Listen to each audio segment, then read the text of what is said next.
Clive, there's something I need to tell you. After we parted ways on the path to the cloak, I went straight back to Talor and explained to him what you were doing on his behalf. And just like that, his pain began to fade. What do you mean? Just like that? The Tonbury King would have still been alive. I had to contend with dozens of his minions before I found him. Then, perhaps one of them warned him of your coming and he broke off his ritual. Or, perhaps... Perhaps knowing that an outsider was fighting for him was what lifted the weight from Talor's heart. I know, from experience, that many illnesses are not wholly physical, but of the spirit, at least in part. Was there ever really a curse then? Or was Talor simply suffering from the pain of his memories and the guilt of what he'd done? For all the difference it makes. I suppose we'll never know. Maybe not. But this much I do know. It was your strength and your selflessness that healed his heart in the end. I'll be sure to tell my healer friend when I get home.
Reckon my steel's just as good as any.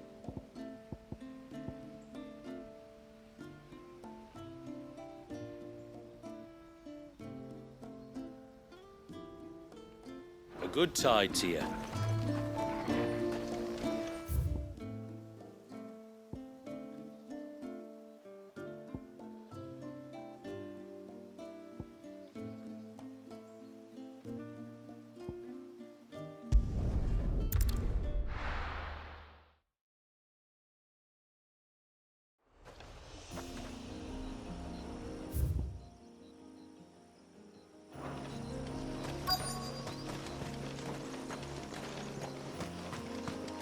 Is that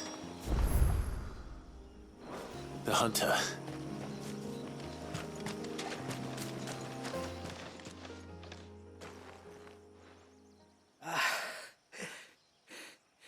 It's you. Nasef's savior. Are you all right? What happened? I was tracking an ibex when a great spout of water struck me square in the back. Sent me flying all the way across the clearing.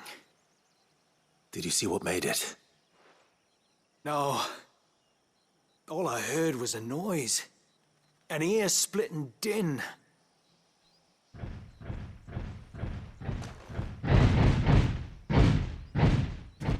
Might this be the culprit? Leave him to us.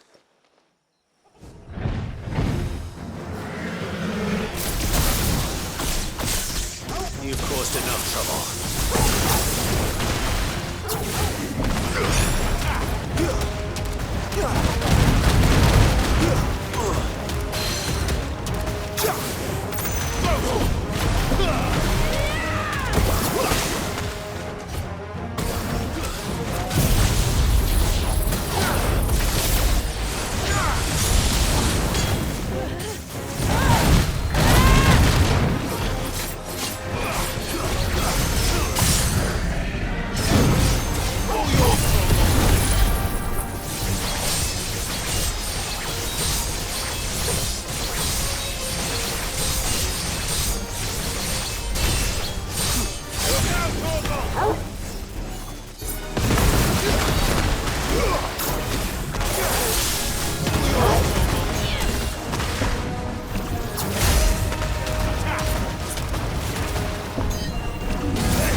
Well, that wasn't too bad. Hardly a threat to the village, but you can't blame the boy for being scared.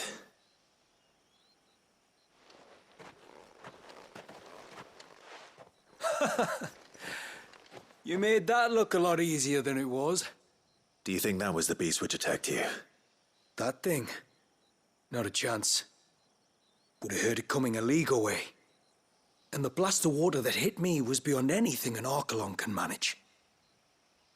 Oh. A boy from the village sent me in search of a beast that could conjure such things, but...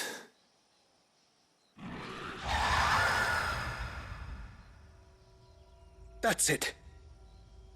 That's the noise I heard. Sounded like it came from the ruins. I'll go. You head back to Haven and see a healer.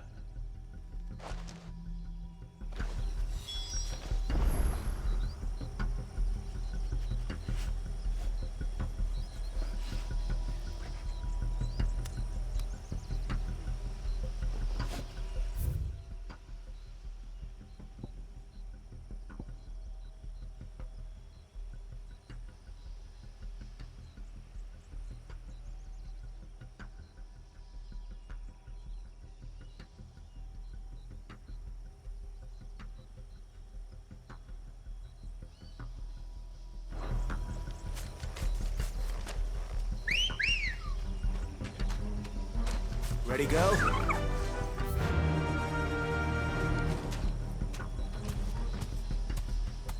Faster!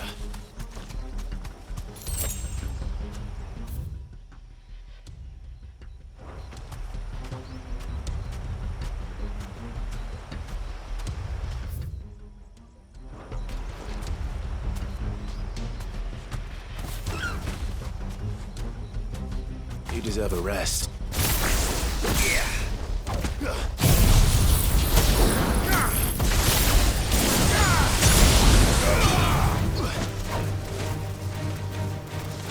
This one. Go, Torgal. This one.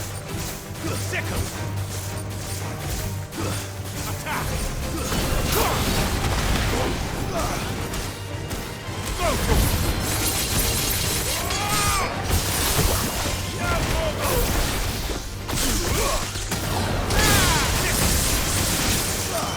This one.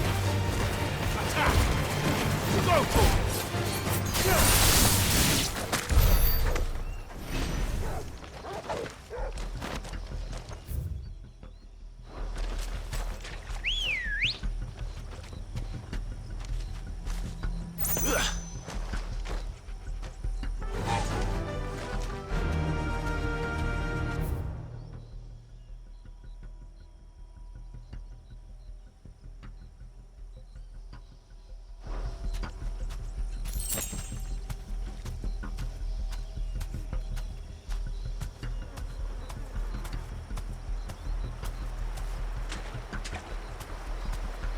Fly, Ambrosia.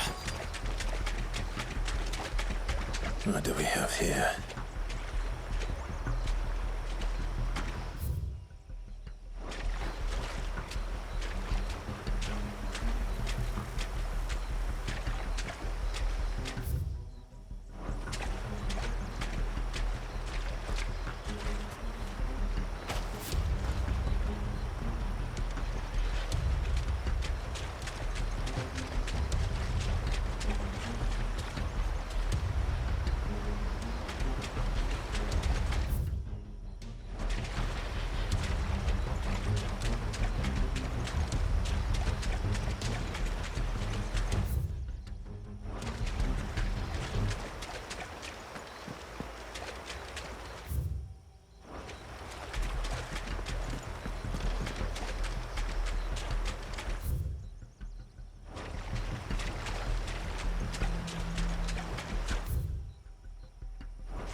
Found her. Something's been busy. Whatever this creature is, it's out for blood.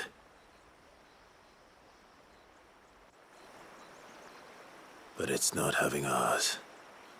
Stay close, Torgal. Where are you?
Fingers crossed that's the last of them.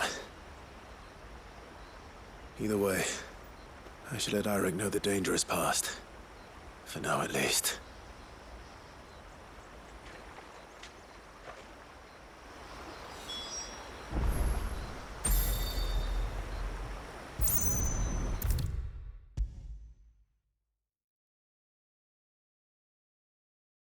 How many times do we have to tell you? You're not to go out into the woods alone. I wasn't alone.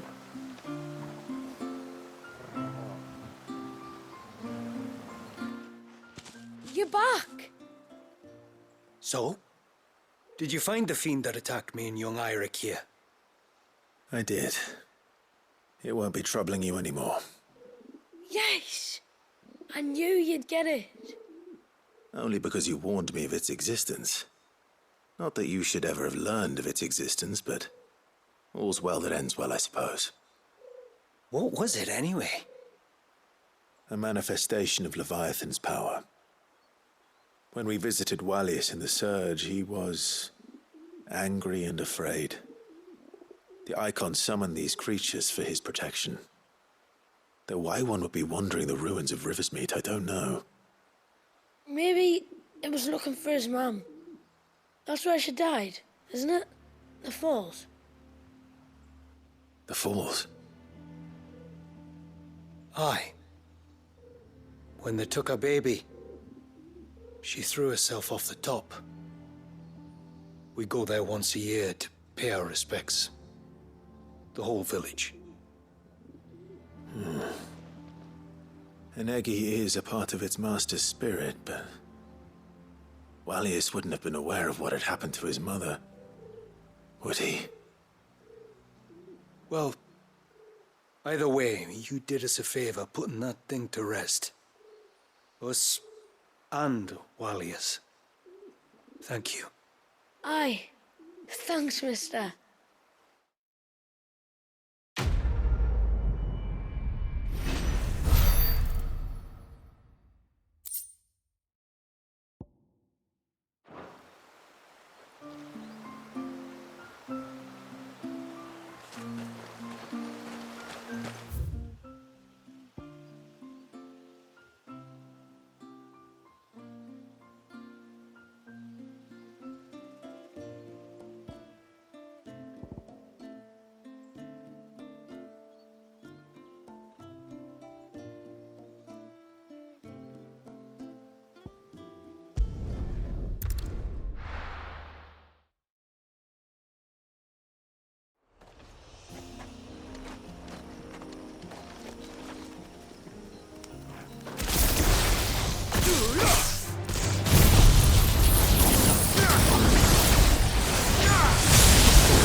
This one.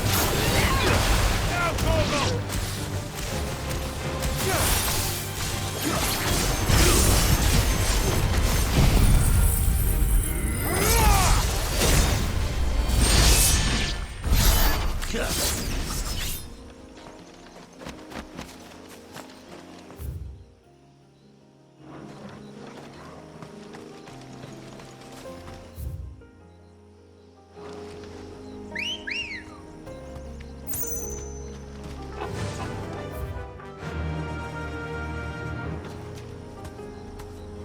Fly, Ambrosia.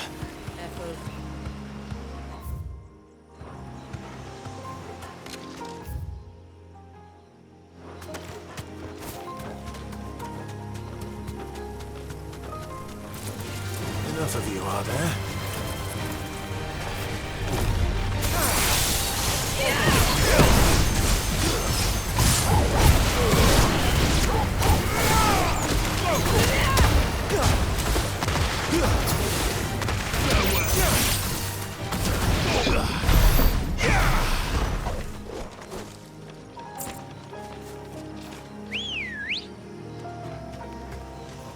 Ready, go? Run like the wind.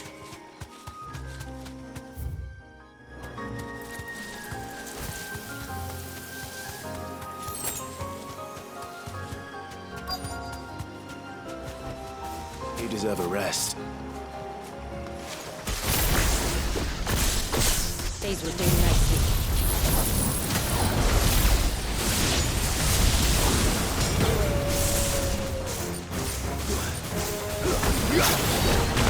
All yours, Torgal.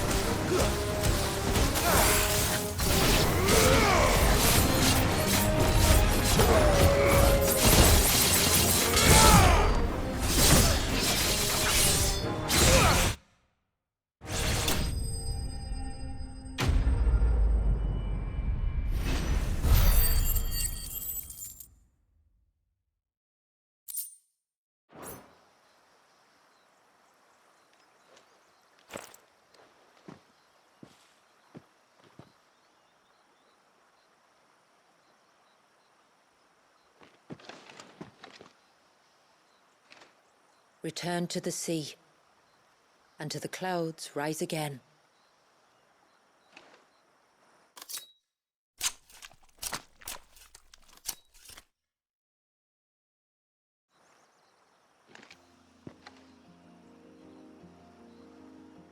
We have our bait then. What next? Next, we pay a visit to the Dark Gate to pick some local weed. It'll help disguise our scent.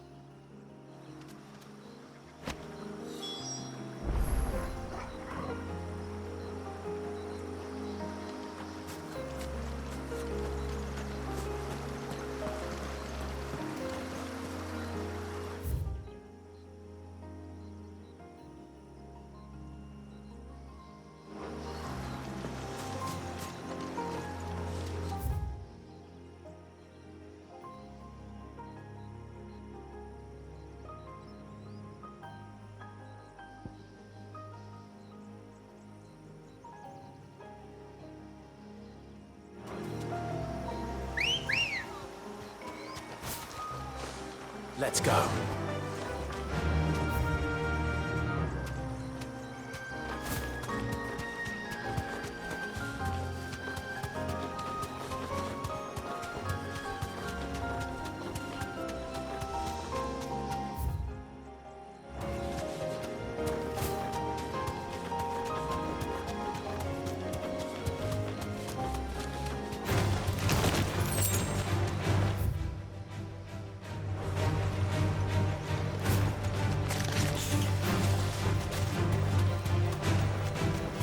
This should be the path to Witchdrop. Hungry, Torgal.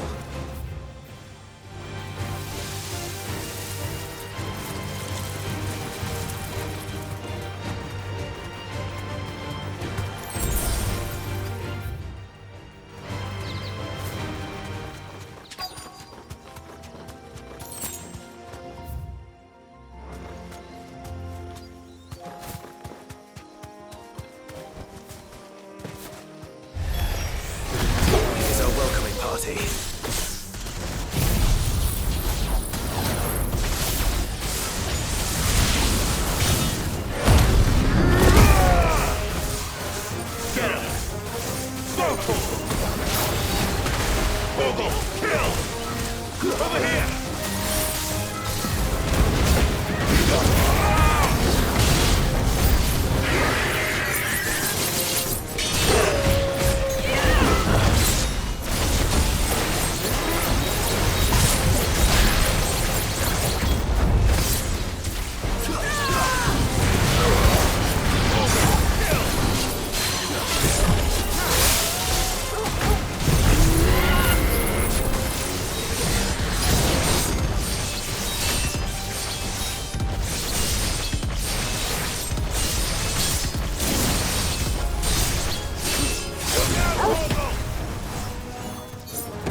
Looks like that's the last of them. Now, where's the grave?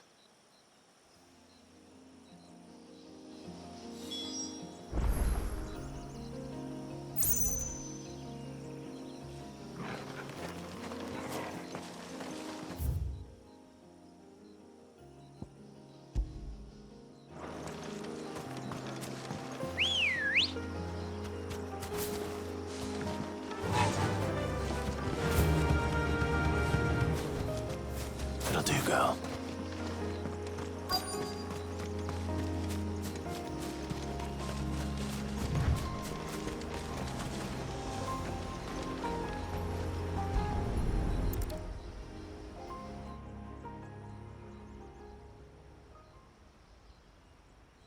This must be it.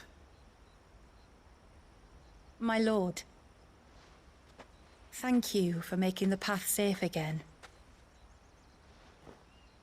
Xvi. Was that her name? Yes. Hardly the most fitting tribute for a dominant, is it? A rough-hewn stone with naught but a given name engraved on it. But my ancestors had only been here a matter of weeks when she passed. Every day was a struggle to survive. They had neither the time nor the energy to devote to a more elaborate memorial. Yet they spared what they could to grant her wish, that even in death she might continue to watch over her home. She lived down there then? In the ruins? That's right. They were once the living quarters for those who served up in the temple. When the Northern Thanes sent her here to weave her spell, this was where she and her retinue stayed. There were priests, handmaidens, and a knight sworn to shield her from harm. Of course, they were all gone by the time my ancestors arrived, fled or dead in the Western Wars. All except Xvi, who remained till the end. Alone. Indeed. At least, that is the story as it's been handed down in Haven. But there is an epilogue to the tale. One known only to Lady Shula and myself. Some years after Issei's passing, you see, my grandmother came here to tend the grave, and found a stranger kneeling before it. A knight, dressed head to toe in plate. She asked of him who he was and whence he had come, but received no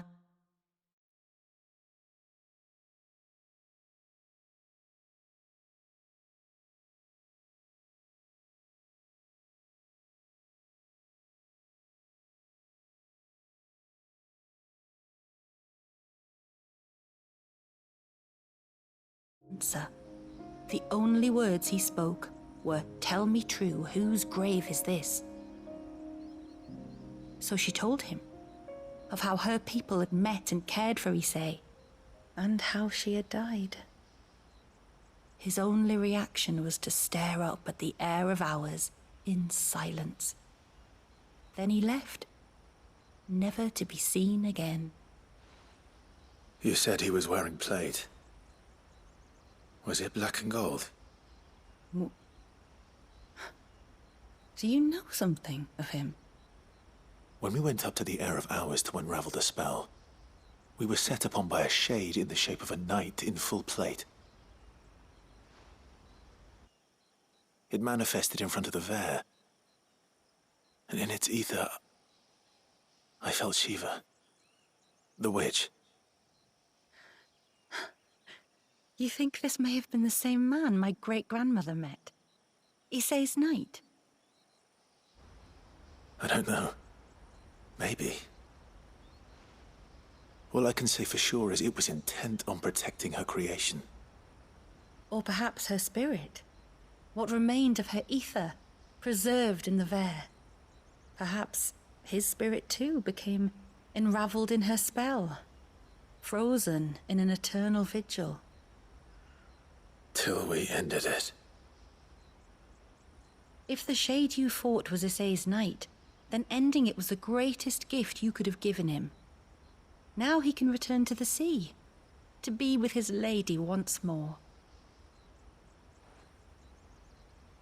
And if his spirit should ever return here to visit her grave, I shall ask his name, that I might carve it in the stone next to hers. That they might be together. Once and for all.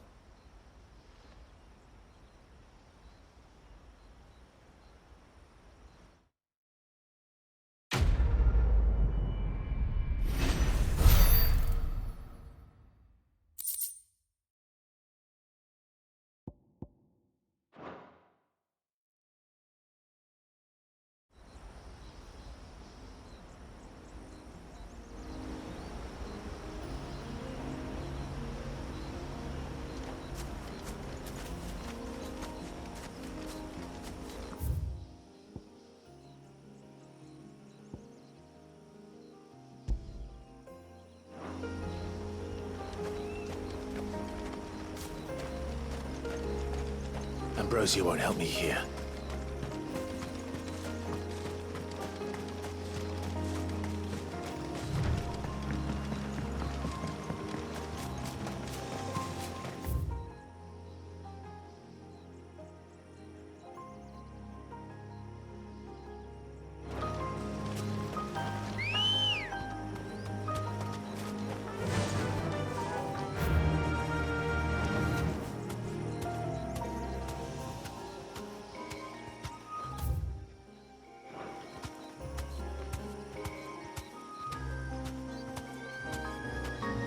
Faster!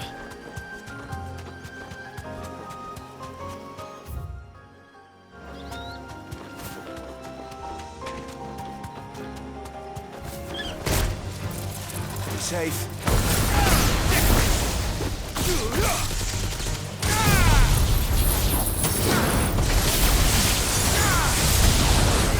This one.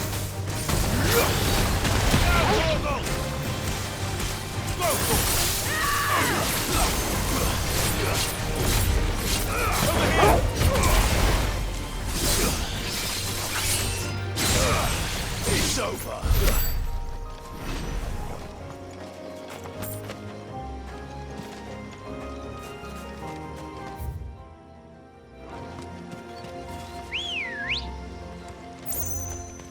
Let's go.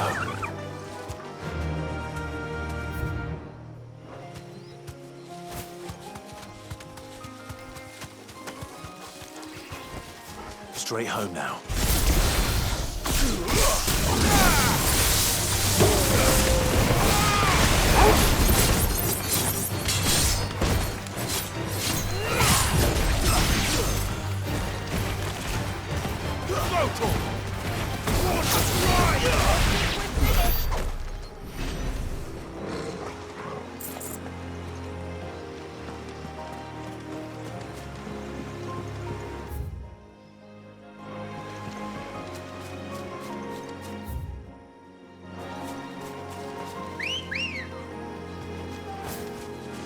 Come on.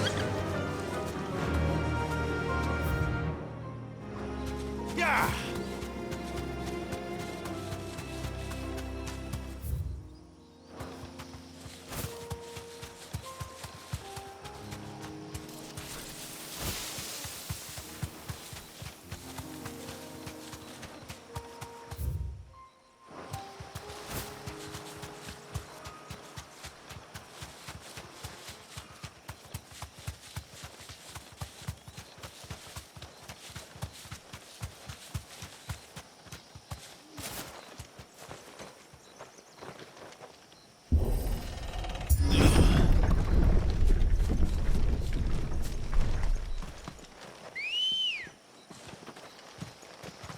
Good girl.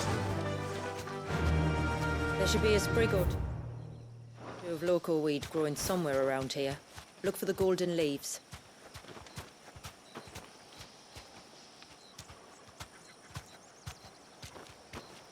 Straight home now.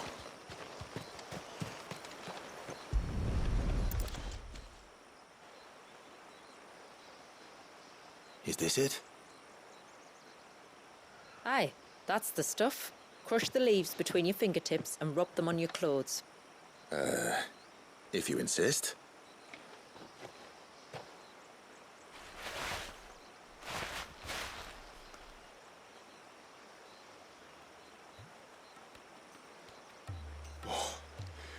You could have warned me about the smell. Like corruption, isn't it? We'll have an honor guard of flies before long. But it'll stop the Givra from noticing us. Its nose will tell it we're nothing but a feast for worms. I feel so much better. We can wash it off afterwards. If there's one good thing about the Givra choosing the ruins for its hunting ground, it's that there's plenty of fresh water nearby.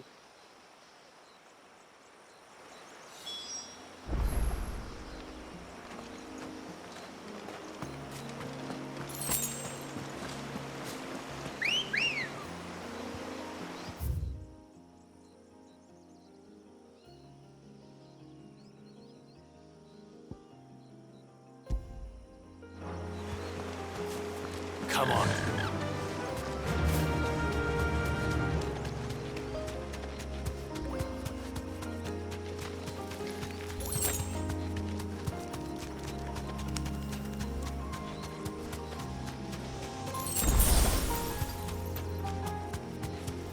Where should we lay the bait? Givras are creatures of habit. Look for some sign of its passing. It's sure to return to the same place sooner or later.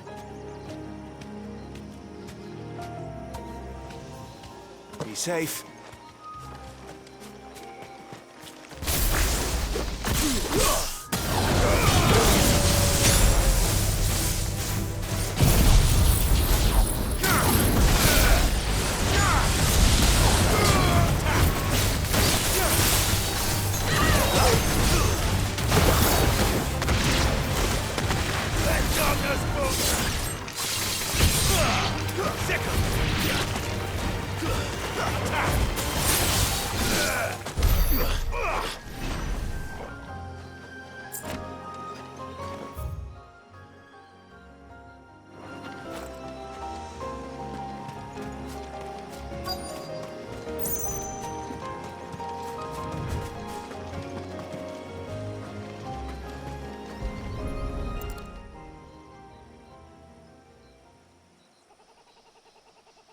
Marking its territory. Something was. A curl, maybe.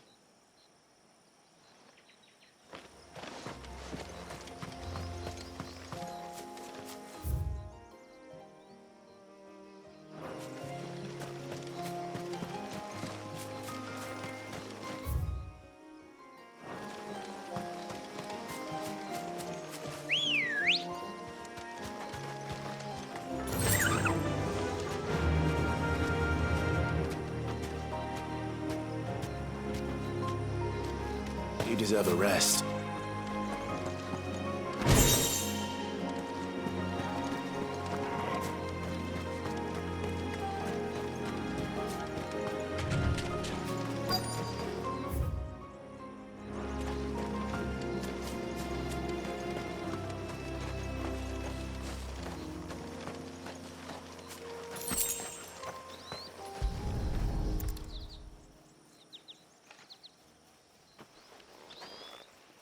Tracks. But I assume they're too small to belong to a Givra. You're right. They're barely big enough to belong to a Givra's breakfast.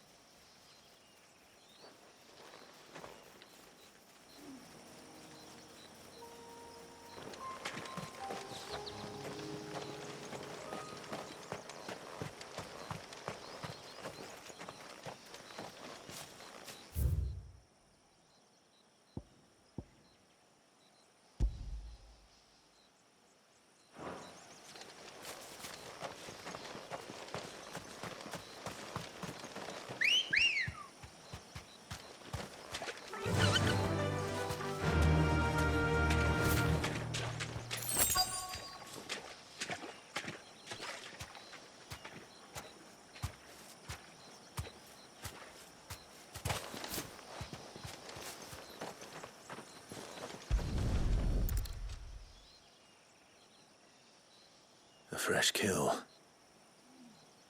But not a Givra's. The wounds are too clean, too small.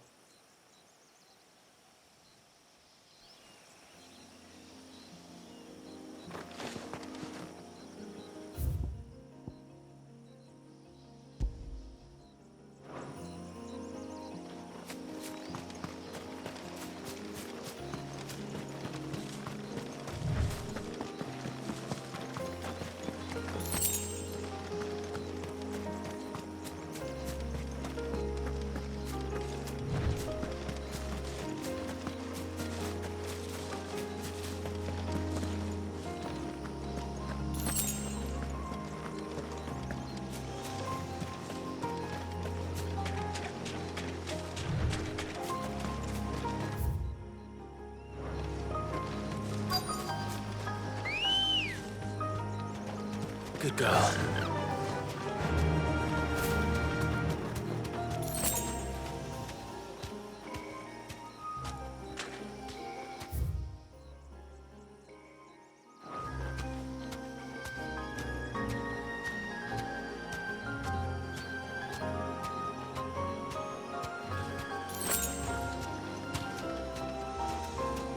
You deserve a rest.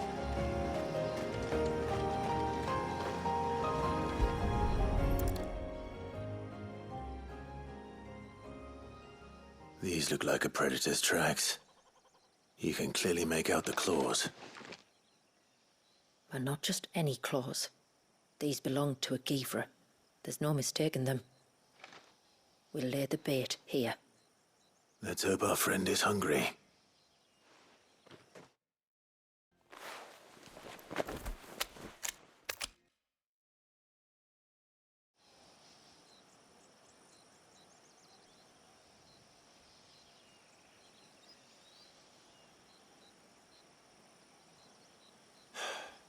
Still no sign. Patience, Clive. Hunting's not something you can rush.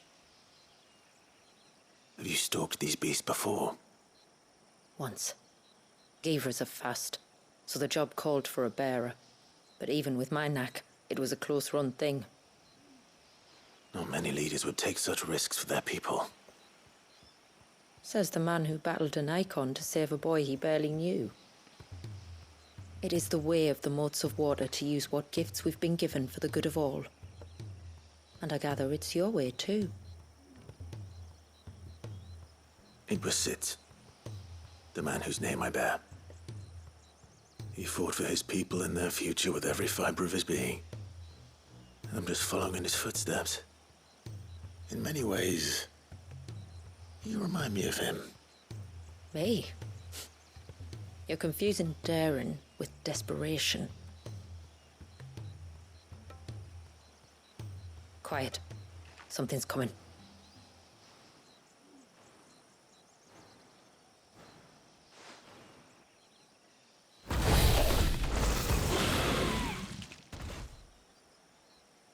Our guest has finally arrived. Shall we greet him? It'd be rude not to.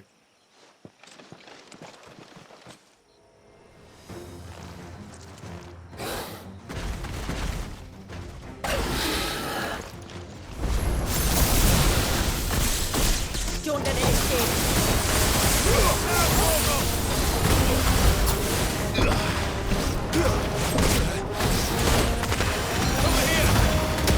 Let's try.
You weren't exaggerating when you said they were dangerous.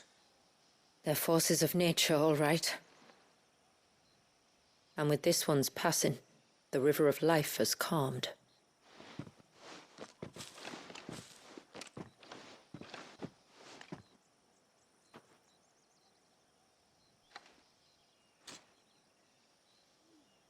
O roaring torrent, son of storms, may your spirit run free in the open ocean.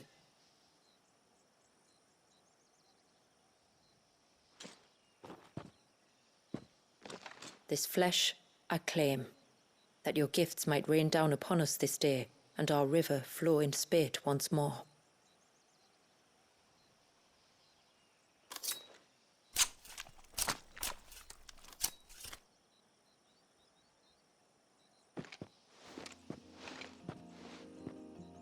Well then, let's return to the village.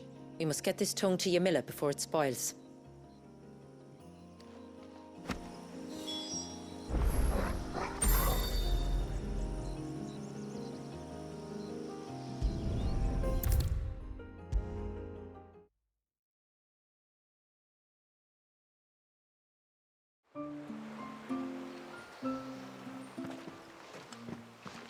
Tributary, my lord. Did all proceed as planned? It did. Here. One Geaver tongue, as promised.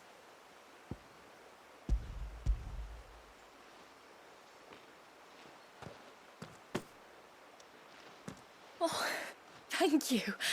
I shall add it to the broth at once. By your leave, tributary. If there is anything else that we can do to help, you need only ask. No, no. You've already done more for my family than I can ever repay.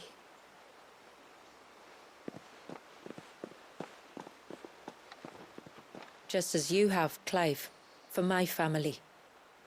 I only regret that I have nothing to offer you in return but my gratitude. It's more than enough. Besides, I'm no less grateful to you. For what? For welcoming my friends and I into your midst. For showing us how your people live. For reminding me that the world we strive to create, where bearers can live alongside their fellow men in peace and comfort, is no mere fantasy. I'd hardly call it comfort. Every day is a struggle. Though we do at least struggle together, it's true. As must we all. I only ask that you remember the cost of using your gifts as a bearer. I know that you feel it's your duty to do whatever you can to help your people. But you have a child to think about now. And Wallis has lost enough. I shall bear that in mind. That's all I ask. Oh, and if there is anything else that we can do to help, well, you know. Thank you. Truly.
It is good to have him back.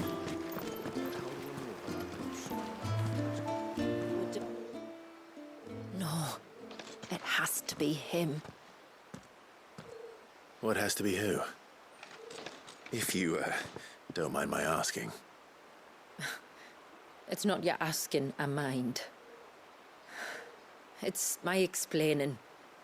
But I don't see any other way around it. You see, when a baby is born here, we hold a ceremony to welcome them. The rite of immersion, we call it.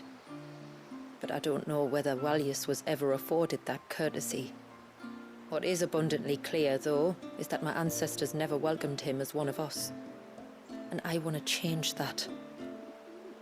The problem is, the ceremony requires 3 ministrators, the baby's parents and a witness. As tributary, the role of witness would normally fall to me, but being Walius